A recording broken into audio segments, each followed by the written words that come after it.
Hai teman-teman, nama saya Marlina Okta. Saya berasal dari kelas akuntansi F. Nah, di sini saya akan membahas mengenai BUMN dan BUMD.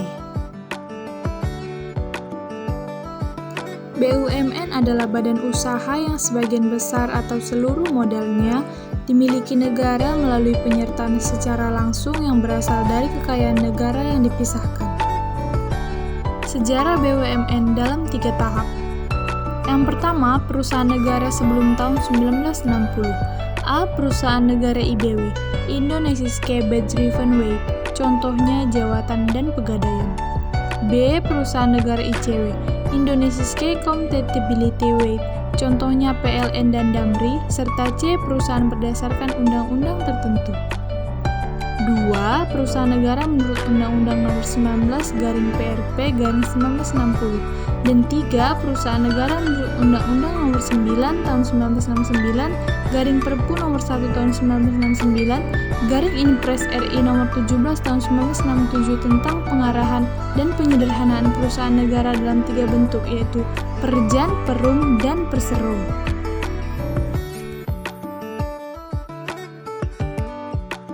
BUMN dibagi menjadi 2 bentuk, perusahaan umum dan perusahaan perseroan. Perum adalah perusahaan yang seluruh modalnya dimiliki negara dan tidak terbagi atas saham manapun, contohnya Pegadaian. Perseroan adalah BUMN yang berbentuk perseroan terbatas yang modalnya terbagi dan paling sedikit 50% milik negara, contohnya PLN. Menurut Undang-Undang Nomor 19 Tahun 2003, peran BUMN adalah memberikan sumbangan bagi perkembangan perekonomian nasional, mengejar keuntungan, dan menyelenggarakan penyediaan barang jasa bermutu tinggi bagi pemenuhan kebutuhan masyarakat. Privatisasi BUMN. Privatisasi adalah penjualan saham persero baik sebagian maupun seluruhnya pada pihak lain dalam rangka meningkatkan kinerja dan nilai perusahaan, memperbesar manfaat bagi negara dan masyarakat, serta memperluas pemilikan saham oleh masyarakat. Pasal 1 ayat 2 UU BUMN Nomor 19 2003. BUMD. BUMD adalah badan usaha yang sebagian atau seluruh sahamnya dimiliki oleh daerah.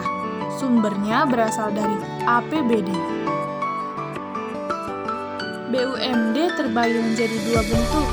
Yang pertama, Perda, merupakan BUMD yang sahamnya murni berasal dari kekayaan daerah. Yang kedua, Perseroan Terbatas atau PT, merupakan BUMD yang 51% sahamnya berasal dari kekayaan daerah yang dipisahkan. Tujuan BUMD: 1. Memberi sumbangan pada perekonomian nasional dan penerimaan kas negara. 2. Mencari keuntungan. 3. Melindungi usaha kecil dan lemah. Dan yang keempat, melaksanakan pembangunan daerah melalui pelayanan jasa pada masyarakat.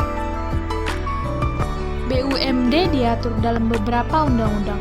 Yang pertama, Undang-Undang Nomor 5 Tahun 1962 tentang Perusahaan Daerah. Dan yang kedua, Undang-Undang Nomor 32 Tahun 2004 tentang Pemda. Baiklah, sekian dari saya. Terima kasih sudah menonton ya.